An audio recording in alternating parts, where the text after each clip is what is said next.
من فيض مولانا الغفور قرآن رب العالمين جاء لنا نبراس نور فيه السعادة واليقين أسمى المعاني في السطور نسمو بها دنيا ودين نلقى الشفاعة في النشور بدلائل النور المبين في حفظه تحلو الأمور ما خاب من يرجو المعين نلقى الشفاعة في النشور بدلائل النور المبين بدلائل النور المبين.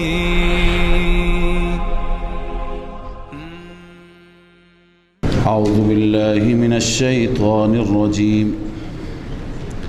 بسم الله الرحمن الرحيم. ولولا فضل الله عليكم ورحمته اگر فضل الله نبود بر شما و رحمت الله نبود به شما عذاب بزرگی دست میداد. لمستکم فیما افضتم فیه عذاب عظیم و ان الله تواب حکیم. همانا الله تواب هست، توبه پذیر است یا رجوع کننده است، بر شما رجوع کرد، شما را عذاب نداد. حکیم، الله کارهایش با حکمت است. ان الذين جاءوا بالافك عصبة منكم، الله زجر و توبیخ بیان می کند بر تهمت زنندگان. همانا کسانی که جاءوا بالافك، افک را آوردند، تهمت را آوردند، عصبة منكم، گروهی از شما، بظاهر جماعتی از شما. لا تحسبوه شرا لكم، الله می فرماید این قضیه را شما شر حساب نکنید، این قضیه را بد حساب نکنید گرچه بظاهر ناگوار است. بل هو خیر لكم، بلکه برای شما خیر است. چه خیریتی دارد؟ اولا به وسیله این جریان چه ثوابی به شما رسید، خاندان نبوت.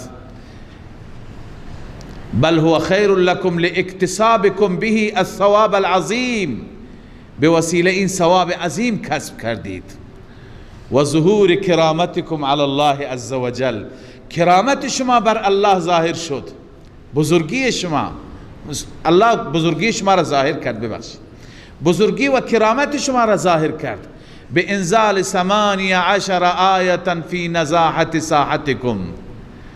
18 آیه خدا نازل کرد پاکی ساحت شما را و حریم شما را. لذا این خیر هست و خیلی از احکام هم نازل شد.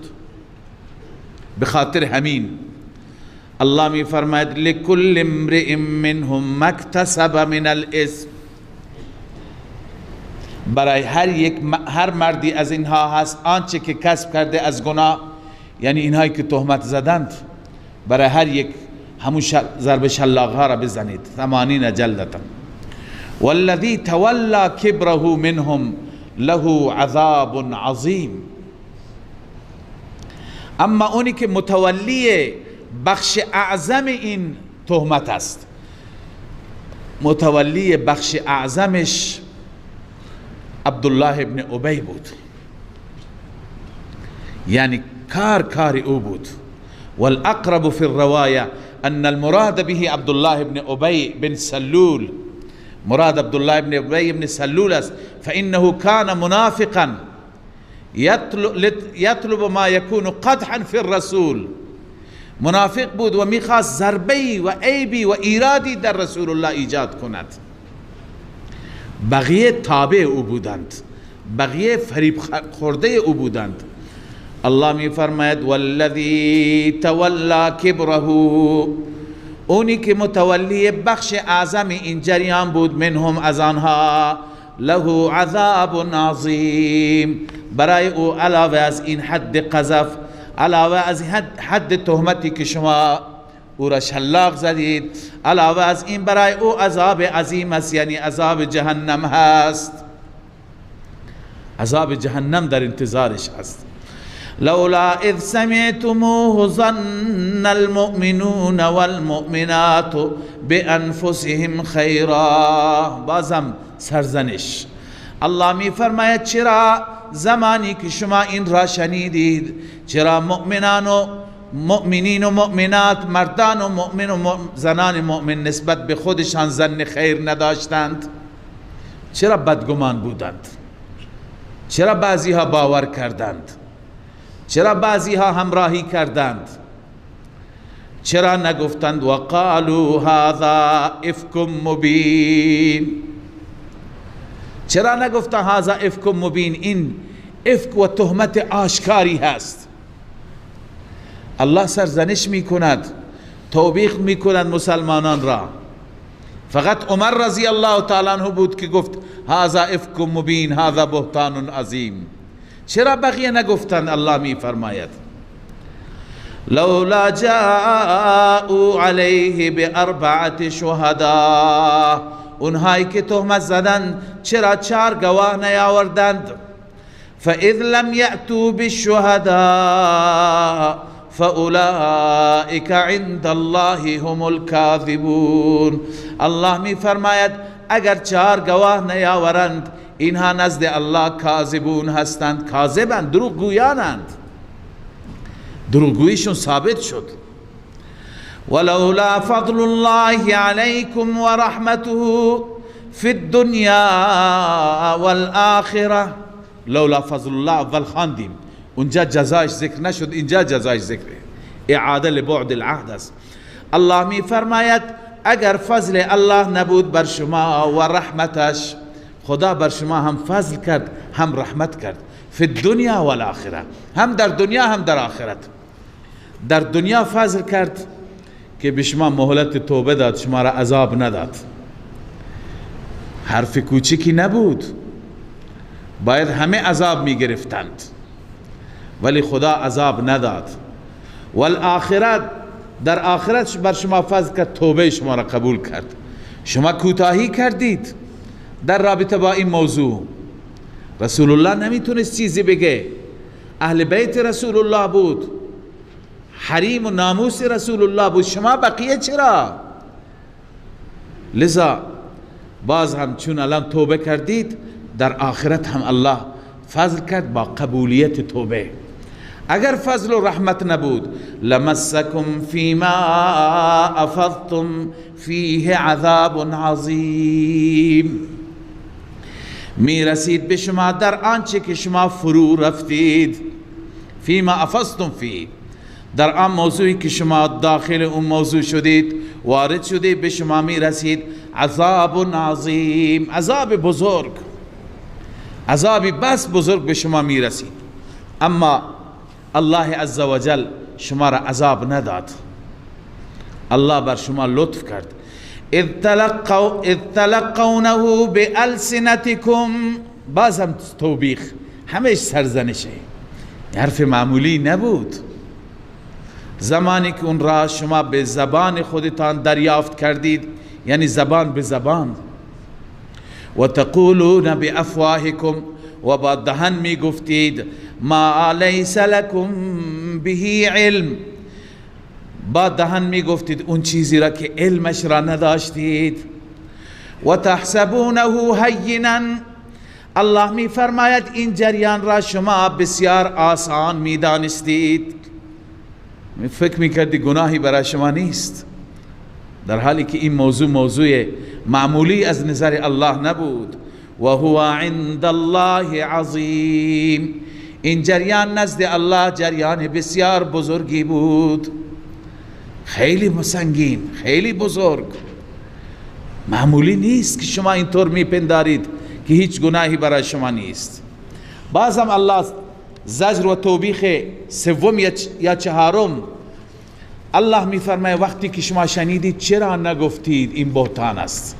همیش توبیخ. ولولا اذ سمعتموه قلتم ما يكون لنا، چرا زمانی که شما این جریان را شنیدید قلتم چرا نگفتید ما یکون لنا ان نتکلم بهذا، برای ما سزاوار نیست، برای ما لایق نیست ان نتکلم بهذا، اینکه چنین کلام بکنیم، چنین سخن بگوییم، سخنی درشت، سخنی سنگین مثل این سخن. سبحانك هذا بهتان عظیم، چرا اینطور نگفتی؟ خدایا تو پاکی، این بهتان عظیم هست. اهل بیت نبی تو هم پاک است. این بهتان بسیار بزرگی هست که بر ساحت مقدس رسول الله و حریم و خانه رسول الله این بهتان را درست کردن. چرا الله می فرماید اینطور نگفتی؟ همش چرا ملامت بودند. یعظکم الله ان تعودوا لمثله، الله تعالی بعد از زجر و توبیخ، بعد از سرزنش و نکوهش می فرماید خدا شما را موعظه می کند ان تعودوا لمثله، تا که دوباره مثل این اعاده نکنید، دوباره تکرار نشه ابدا، هرگز. لئلا تعودوا لمثله، هرگز تکرار نشود. ان کنتم مؤمنین، اگر مؤمن هستی. ها، منافقین تکرار میکنند، منافقین تا امروز هم دارن میگند. گروه یاسر آل حبیب که به تعبیر بزرگان ما از شیعه انگلیسی هست، از اونجا داره در واقع تزریق میشه، هنوز تو شبکش علنا بر ام المؤمنین تهمت میزنه. مصداق این آیات اینها هستند، هنوز آیاتی که در رابطه با منافقینی که در زمانهای بعدی بعد از رسول الله این را میگه، هنوز اون آیات را جلوتر داریم. لذا الله میفرماید شما را خدا موعظه کرد تا ابدا دوباره تکرار نکنید اگر مؤمن هستید.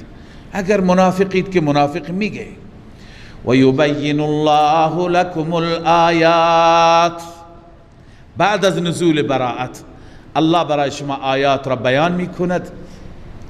والله علیم حکیم، الله علیم هست، دانا هست و حکیم هست، کارهای الله با حکمت است. دقت بفرمایید چرا الله عزوجل چنان دفاع کرد از حریم رسول الله صلی الله علیه وسلم. ما میبینیم چه تأکیدی، هنوز آیات را جلوتر شما میخوانید، چه تأکیدی، چه سرزنشی، چه کلمات درشتی الله تعالی برای تهمت زنندگان. ولهم عذاب عظیم لعنوا فی الدنیا والآخرة، خدا میگه در دنیا هم لعنت بر اینها، در آخرت هم لعنت بر اینها، یعنی در دنیا هم از رحمت خدا بدور، در آخرت هم از رحمت خدا بدور. ولهم عذاب عظیم، این کلمات سنگین و این کلمات درشت برای حوادث بسیار بزرگ اتفاق میفته. اولا چون که عرض کردم این تهمت در واقع به عایشه نبود، عایشه دخترکی بود 14 ساله. این تهمت در واقع هدف اصلی رسول الله صلی الله علیه و سلم بود که رسول الله را میخواستند العیاذ بالله لکه‌دار بکنند. به خاطر چی؟ به خاطر نهضت رسول الله، به خاطر موضوع توحید. در مقدمه سوره عرض کردم که اونها این تهمت ها را میزنند چون که داعی توحید هستی. پس دشمنی اصل با خدا بود و با رسول الله بود. و بعد اینکه الله تعالی این گونه دفاع کرد از عایشه، عایشه هم زن معمولی نبود. من در چند جمله و چند کلمه خصوصیات و ویژگی های این مادر مؤمنان را خدمت شما عرض می کنم. عایشه رضی الله عنها از اون زنانی بود که الله عزوجل به پیغمبرش دستور داد عقد کند، همونطور که درباره زینب می آید. در حدیث صحیح ترمذی، سنن ترمذی داریم که تصویر و عکس عایشه رضی الله عنها را جبرئیل امین در لباس ابریشمی به رسول الله صلی الله علیه وسلم نشان داد و گفت که این همسر شماست. لذا از آسمان بهش دستور رسید. دوم، تنها دختری که در عقد رسول الله درآمد، بقیه همه بیوه بودند، عایشه رضی الله عنها بود. در میان تمام همسران این ویژگی را داره. سوم، شما ببینید اگر این زن معمولی بود خدا این فضیلت را بهش میداد که رسول الله صلی الله علیه و سلم امام الانبیاء سید اولاد آدم وقتی که وفات کرد در گود عایشه بود، در بغل عایشه بود، در بغل عایشه بود که روح مبارک پرواز کرد. افتخاری بود برای عایشه. عایشه همیشه در حدیث اینا به عنوان یکی از افتخاراتش بیان میکرد که ما بین سحری و نهری، روح رسول الله صلی الله علیه وسلم وقتی که پرواز کرد سر مبارک بین سحر و نهر من بود، یعنی اینجا بر سینه هم گذاشته، بغل کرده بود رسول الله را. در این حال رسول الله از این دنیا رفت. این فضیلت به کی میرسد؟ بعضی شاید از شما که خدا بهشون توفیقی بده برای پدر و مادرشون خدمت بکنند، در آخرین لحظات وقتی که پدر در آغوش انسان باشه، مادر در آغوش انسان باشه و روحش بره، این بزرگترین افتخار برای یک انسان. لذا رسول الله صلی الله علیه و سلم در گود عایشه بود، در آغوش عایشه بود که از این دنیا رفت. این فضیلت معمولی و اندکی نیست. چهارم، رسول اکرم صلی الله علیه و سلم حجره ها را تقسیم کرده بود. هر حجره را به یکی از همسران داده بود و رسول الله در حیات گفتی مال شماست. حجره ها مال زنان بودند، زنان پیامبر بودند. همه حجره های امهات المؤمنین جز مسجد النبی در آمدند مگر حجره عایشه که حجره عایشه مدفن رسول الله قرار گرفت، محل دفن رسول الله قرار گرفت، تکی از بهشت قرار گرفت. ما بین بیتی و منبری روضة من ریاض الجنه، تکی از بهشت قرار گرفت. و علما گفتند، علما نوشتند اون قسمت از حجره، اون قسمت از خاک و از زمین که متصل به بدن رسول الله است، از تمام زمین و حتی از بیت الله و حتی از بهشت هم فضیلتش بیشتره. این حجره مال کی بود؟ مال عایشه بود. کسانی که نمیخواهند اینها را قبول بکنند چه توجیهی دارند؟ الله عزوجل حبیبش را در اون خانه دفن کرد. و پنجم، عایشه رضی الله عنها می فرماید بارها اتفاق افتاد من و رسول الله زیر یک پتو و یک لحاف بودیم که وحی نازل می شد. برای هیچ یک از همسران این نبود، این فقط برای عایشه رضی الله عنها بود. و ششم، همین که شما اینجا می خوانید، براءت ایشان مستقیم از آسمان نازل شد. خیلی افراد را در دنیا تهمت زدند. الان ما نمیخوایم چنان مقایسه بکنیم که تنقیص بقیه بشه، بقیه را کم بزنیم، ولی مفسرین نوشتند از جمله کسانی که متهم شدن به این تهمت یکی یوسف علیه السلام بود، یکی مریم علیه السلام بود مادر عیسی، و یکی عایشه همسر رسول الله صلی الله علیه و سلم. اما برای پاکی یوسف به قول علامه قرطبی که بنده این بحث را در سوره یوسف عرض کردم، طفلی گواهی داد، یا اینکه کسی از خانواده زلیخا، یک مرد عاقلی، مرد فهیم و رشیدی آمد و گفت دلائل را نگاه کنید. یک انسان آمد و عفت و پاکی یوسف را بیان کرد. برای گواهی مریم، پاکی و عفت مریم، اون طفل شیرخوار، طفل در گهوارین عیسی علیه السلام خودش گفت که مادرم پاکه. اما برای پاکی و عایشه، بیان پاکی عایشه و عفت ام المؤمنین رضی الله تعالی عنها، خود رب العالمین آیات را نازل کرد، گویا خدا خودش سخن گفت.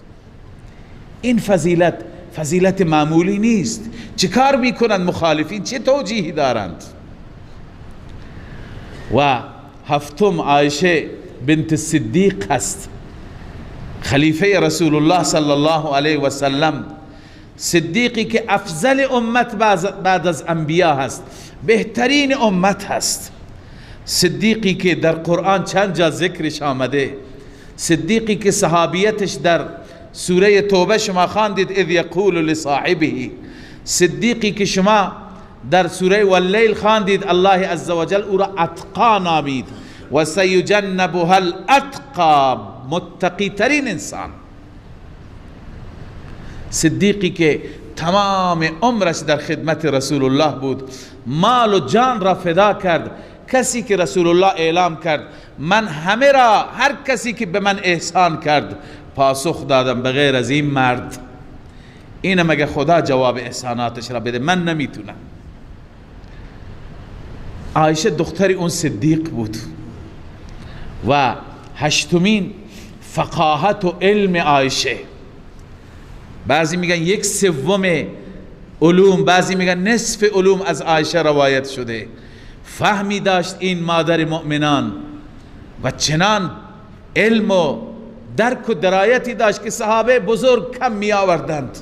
هر مسئله گاهی عبدالله ابن عباس می گفت برید از عایشه بپرسید، گاهی علی کرم الله وجهه می گفت برید از عایشه بپرسید، عبدالله ابن مسعود می گفت اینا رئیس مفسرانند، اینا فقها هستند، اینا بزرگان هستند، می گفتم برید این مسئله را از عایشه بپرسید. چنان علمی داشت. همه صحابه می آمد از پشت پرده ام المؤمنین به ما جواب بده. موسی بن طلحه یکی از بزرگان است، میگه از عایشه فصیح‌تر و بلیغتر و عالمتر ندیدم. لذا الله عزوجل به این زن خیلی خصوصیات داده بود. این از هزاران مرد بهتر بود، این زن معمولی نبود. به این خاطر این آیات در وصفش نازل شد. لذا الله می فرماید ان الذين يحبون ان تشيع الفاحشه و یبین الله لكم الآیات والله علیم حکیم. بعد از نزول براءت الله آیات را برای شما بیان میکنه. الله میداند با حکمت است. دوباره زجر و توبیخ بر گروه منافقان. هدف منافقین از این چی بود؟ اشاعه فساد و فحشا، بدنام کردن. ان الذين يحبون ان تشيع الفاحشه، همانا کسانی که دوست دارند ان تشیع الفاحشه، شایع بشه فاحشه، فواحش یعنی گناهان عام بشه. فی الذین آمنوا، در میان مؤمنان، اونهایی که تهمت میزنند، اونهایی که هرچه به زبانشان میاد میگن لهم عذاب علیم، برای آنان عذاب علیم هست، عذاب دردناک هست. فی الدنیا والآخره، هم در دنیا هم در آخرت. در دنیا هم اونها در واقع مورد حد تهمت قرار گرفتن، شلاق خوردند و مردم از اونها همه متنفرن، به بدی یادش میکنن. در آخرت همچنین. والله یعلم و انتم لا تعلمون، الله میداند شما نمیدانید. ولولا فضل الله علیکم و رحمته، باز هم الله منت میگذارد بر تائبین. بعضی صحابه که اشتباه کردند، ضرب شلاق خوردند، توبه هم کردند. الله میفرماید اگر الله فضل نمی کرد بر شما و رحمت الله نبود، اینجا هم جزا ذکر نیست. چهارمین جا ذکر است، ما زکا منکم من احد ابدا، هیچ کسی از شما پاک نمی ماند. اینجا هم الله می فرماید ما زکا همون جواب هست، هیچ یکی از شما پاک نمی ماند، شمایی که دیگران را تهمت زدید. و ان الله رؤوف رحیم، اما خداوند نسبت به شما رأفت و نرمی دارد، مهربان است، به دلیل قبول توبه شما. توبه شما را الله عزوجل پسندید و پذیرفت. بعد از این الله تعالی موعظه می فرماید، ارشاد و راهنمایی می فرماید مؤمنان را که خلاصه این موعظه این است: این همه راههای بیراهه، این راههای شیطان هست، این در واقع راهنمایی شیطان است. مؤمنان باید از شیطان فاصله بگیرند. یا ایها الذین آمنوا لا تتبعوا خطوات الشیطان، ای مؤمنان شما پیروی نکنید از خطوات شیطان، گامهای شیطان، قدمهای شیطان. و من یتبع خطوات الشیطان، این نتیجه اتباع، نتیجه پیروی. هر کسی که پیروی کند از گامهای شیطان، بلاند شیطان به کجا میبرد؟ فانه یأمر بالفحشاء والمنکر، شیطان امر میکند شما را به فحشاء و منکر، به سوی کار بی‌حفتی، کار نادرست. بازم الله ولولا فضل الله بار چهارم اعاده میکند که جواب این ولولا فضل الله اینجا میاد. ولولا فضل الله علیکم، اگر فضل الله نبود بر شما ای صحابه، و رحمته و رحمت الله نبود، ما زکا منکم من احد ابدا، پاک نمی شد هیچ یک از شما ابدا.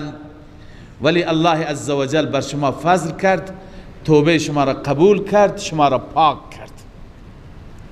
ولکن الله یزکی من یشاء، الله هست که پاک میگردانه. بنویسی به دلیل توفیق توبه، به دلیل توفیق توبه پاک میگردانه هر کسی را که بخواهد،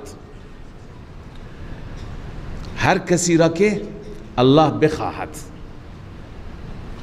ان تزکیة الله لكم و تطهیره و هدایته انما هی بفضله لا باعمالکم. اینجا خدا در واقع گفته که خدا، قرطبی این تفسیر کرده که خدا شما را پاک میکند، تطهیر میکند، هدایت میکند، به فضل خودش میکند، نه به اعمال شما. ولولا فضل الله علیکم ما زکا منکم، پس این که شما پاک در آمدید این به فضل الله است، لطف خدا بر شماست. والله سمیع علیم، خداوند میشنود توبه قولی شما را، علیم و ندامت قلبی شما را هم میداند.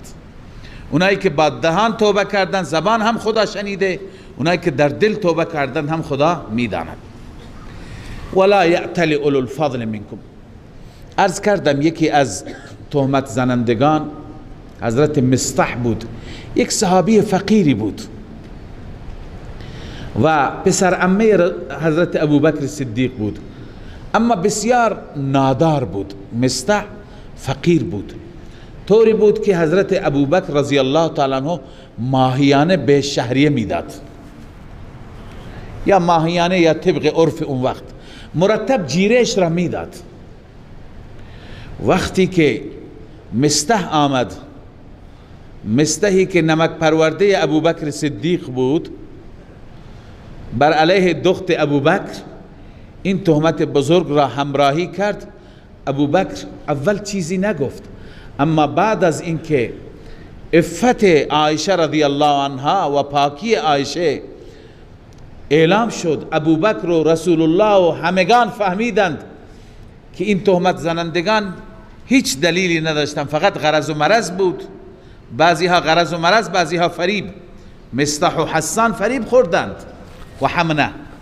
لذا حضرت ابوبکر وقتی که متوجه شد مصطح مقصر است، مصطحی که تمام عرض کردم جیره و خرج خوراکش از ابوبکر است، مصطحی که از نظر فامیلی عموی عایشه به حساب میاد، اون بدون دلیل چنین چیزی بگه، ابوبکر سخت رنجید و سوگند یاد کرد که دیگه به تو هیچی نمیدم، یک درهم هم بهت نمیدم. قطع کرد. الله عزوجل نپسندید. این آیه تذکری هست برای ابوبکر صدیق رضی الله تعالی. الله فرمود شمایی که دارای فضل و سعه هستید، خدا به شما فضیلت داده، بزرگی داده، به شما مال داده، مال وسیع دارید، شما سوگند نخورید بر اینکه اولو القربا را ندید. شما دلتون بزرگ باشه، شما درگذر باشید، گذشت کنید، عفو کنید. چیزی که اخلاق در واقع اخلاق الله هست، چون در حدیث آمده تخلقوا به اخلاق الله، به اخلاق الهی شما خودتون را متخلق بکنید. خدای عزوجل بندگان را که در دنیا هرچی میده نگاه نمیکنه این مشرک اون مؤمنه، به مشرک ندم به مؤمن بدم، این دشمن من هست اون دوست منه. نه، الله عزوجل به همه میده طبق تقسیمی که کرده. بس اوقات به دشمنان خودش بیشتر میده. کافران بیشتر دارن میخورند از ما، امکانات بهتری دارند. پس الله عزوجل چیزی که خودش هست و خودش داره به بندگانش همون راهنمایی میکنه. لذا به ابوبکر گفت که شما به خاطر این موضوع که ناراحت شدی خرجش را قطع نکن. شما باید که سینه‌ات گشاد باشه، سعه صدر داشته باشه. بنده همینجا روی این آیه عرض میکنم خدمت بسیاری از عزیزان که خداوند عزوجل به اونها سعه مالی داده، وسعت مالی داده، به خویشاوندان خودشون میدن، به اقربا میدن، سعی بکنه همه را برابر در نظر بگیرن. یکی هست ما را خوشمون میاد از او، مثلا 2 تا برادر هستند، هر 2 برادر منند، از یکی خوشم میاد به او زیاد بدم، از یکی خوشم نمیاد ندم. این کار را نکنم. یکی مثلا پایبنده، یکی پایبند نیست، نه خیر. وقتی که برادر شما هستند، خویشاوند شما هستند، به فرزندان خودتون چیزی میدهید برابر بدهید. یک فرزندی طبق میل شماست، دل بخواه شماست، دوستش داری، به اون بدی. اون یکی که دوستش نداری ندی. این کار را نکنید. این از اون سعه صدر نیست، این از اون وسعت دید نیست، بلکه وسعت دید اینه که نگاه نکن کدوم یک طبق میلت هست، طبق دل بخواهت هست، کدوم یک نیست. به همه بده، به همه برابر بده، هم به خویشاوندان، هم به فرزندان، هم به برادران، هم به بقیه فقرا. بعضی وقت مردم میپرسند که یه فقیری هست در همسایگی ما نماز نمیخونه، جایز است چیز بهش بدیم؟ بله، اون باید، اون که نماز نمیخونه باید از گرسنگی بمیره. الله عزوجل به اون هم میده، شما هم بدید بهش. لذا شما نگاه بکنید چه کسی شرایط دادن را داره. شرایط دادن از فقر است، نه نماز خواندن. خب نماز خوان بهتره، ولی معناش این نیست که انسان دیگه هر کسی که عمل نمی کرد بهش اصلا نده، قطع بکنه. اینجا هم به خاطر مصطح الله عزوجل تذکر میده ولا یأتل اولو الفضل منکم، سوگند نخورد، قسم نخورد اولو الفضل از شما، کسانی که دارای فضل و بزرگی هستند. ابوبکر صدیق رضی الله تعالی عنه بزرگی دینی داشت، بعد از رسول الله خلیفه رسول الله شد، لذا از بزرگان بود.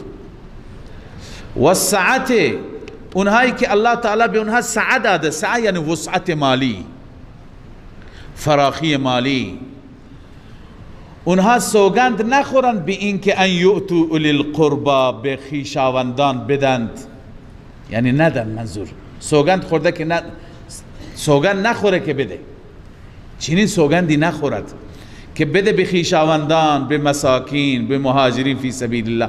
این هر 3 صفت را مصلح داشت، هم خویشاوند بود، هم مسکین بود، هم مهاجر فی سبیل الله بود. لذا شما سوگند نخورید برای ندادن به این. چیکار کنیم؟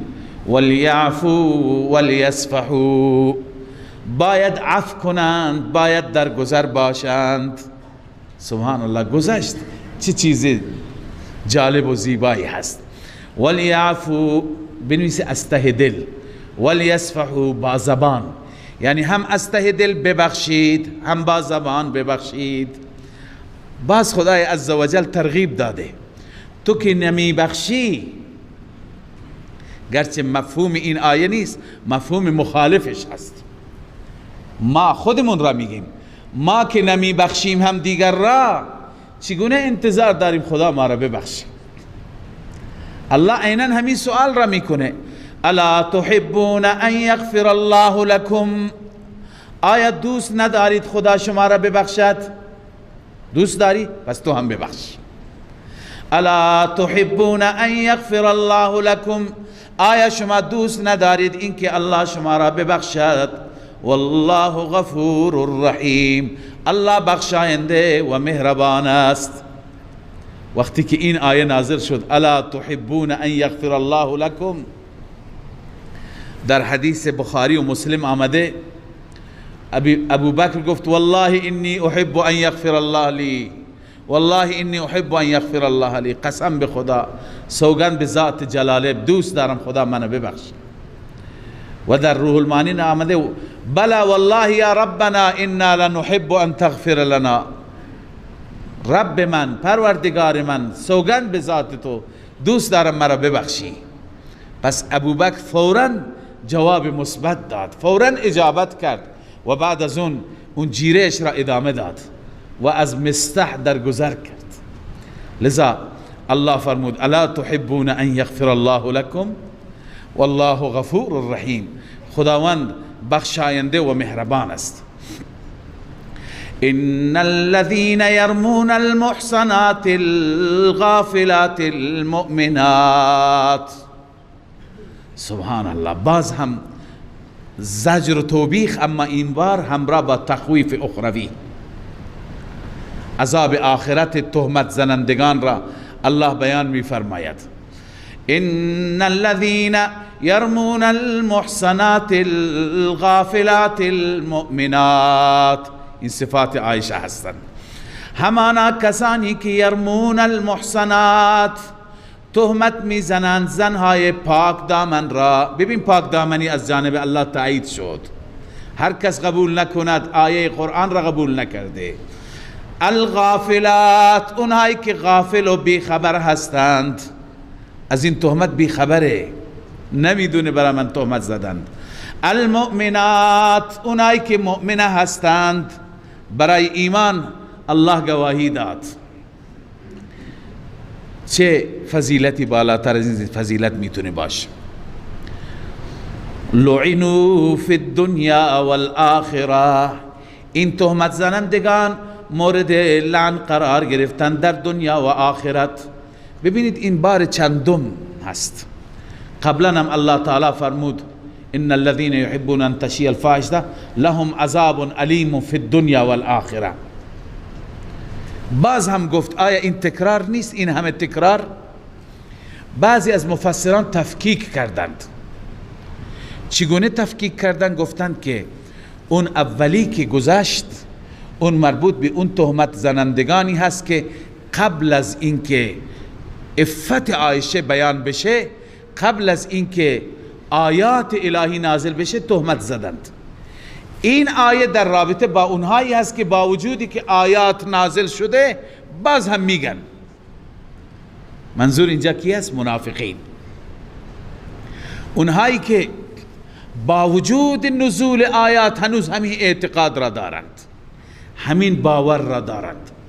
پس اگر این توجیه درستی هست که هست، تکرار آیات را کم می کند، پس یکی از بهترین مصادیق این آیه، مصداق اصلی این آیه، علاوه از عبدالله ابن ابی و گروهش که بعد از اون هم با خود چیزهایی می گفتن در مجالس خودشان، منافقین زمان ما مثل یاسر الحبیب، این ملعون کتاب امروز صراحت داره میگه بر علیه ام المؤمنین عایشه، و کسانی که این عقیده و این تفکر را دارند دستهایشون می نویسند. اینجا الله از گواهی دستها هم گفته، دستهایشون می نویسند، فکرشون کار می کند، مقاله می نویسند.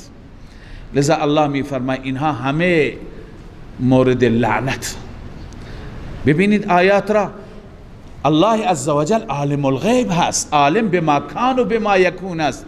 آنچه که تا قیامت اتفاق میفته الله میدانه. گویی الله عزوجل شرایط امروز زمان ما را در نظر گرفته و این آیه را نازل فرموده.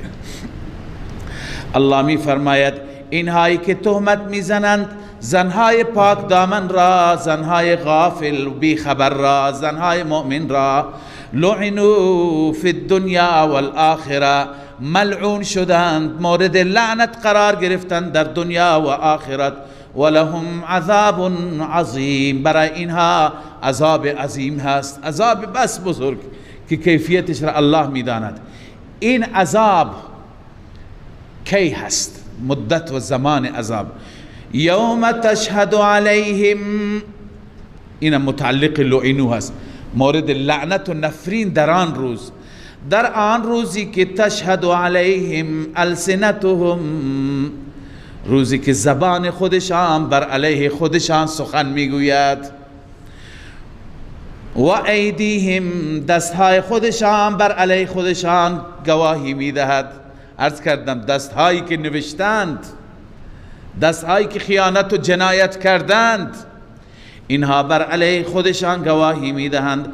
و ارجلهم، و پاهایشان هر اقدامی کرده در این رابطه اونها گواهی میدهند. بما کانوا یعملون، گواهی میدن به آنچه که اینها عمل کردن در دنیا. یومئذ یوفیهم الله دینهم الحق، اون روزی که خدا کاملا به اونها پاداش میده.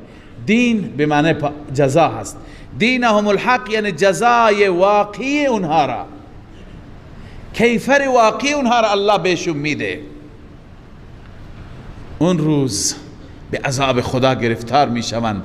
اینجا در دنیا مغرورند، اونجا میدانند و یعلمون ان الله هو الحق المبین، میدانند که الله ذاتی هست حق و مبین، آشکار، یعنی حقانیتش آشکار است. الخبیثات للخبیثین والخبیثون للخبیثات والطیبات للطیبین والطیبون للطیبات. تتمه و پایان این داستان است. در آخر داستان الله عزوجل یک قاعده کلیه بیان می فرماید، یک ضابطه بیان می فرماید که این ضابطه حقیقت را به ما میگه. اون اینه که الخبیثات للخبیثین، زنان ناپاک برای مردان ناپاک، والخبیثون للخبیثات، و مردان ناپاک برای زنان ناپاک، والطیبات للطیبین، زنان پاکیزه للطیبین برای مردان پاکیزه، والطیبون للطیبات، مردان پاکیزه برای زنان پاکیزه. این یک تفسیر. بعضی گفتن مراد از خبیثات زنان خبیثه، طیبات زنان پاکیزه. اما بسیاری از مفسرین غیر از این تفسیر می کنند، معتقدند الخبیثات مراد زنان نیستند، بلکه صفات هست، عادات هست، سخنان هست. منظور اینه که الخبیثات للخبیثین، عادات ناپاک، کارهای ناپاک مثل زنا، مثل بی‌عفتی، این صفات للطیبین، ببخشید للخبیثین، برای مردان ناپاک است. یعنی عادات ناپاک مال مردان ناپاک. والخبیثون، و همچنین مردان، اینجا الان مرد و زن یکی هست، مردان ناپاک للخبیثات درست شدن برای کارها و برای عادات بد. اما والطیبات، کارهای پاکیزه، کارهایی که تو اونها عفت از حیا هست، للطیبین برای مردان پاک است و انسانهای پاک. و الطیبون، و انسانهای پاک للطیبات برای عادات خوبند، برای حیا، برای عفت، برای حجاب. بعضی اینجور تفسیر کردن. قال مجاهد و ابن جبیر و عطا و اکثر المفسرین، حتی قرطبی ادعا کرده اکثر مفسرین گفتن المعنى الكلمات الخبيثات من القول، کلمات خبیثات و اقوال خبیثه و عادات خبیثه للخبیثین من الرجال، برای مردان خبیث است. و کذا الخبیثون من الناس، مردان خبیث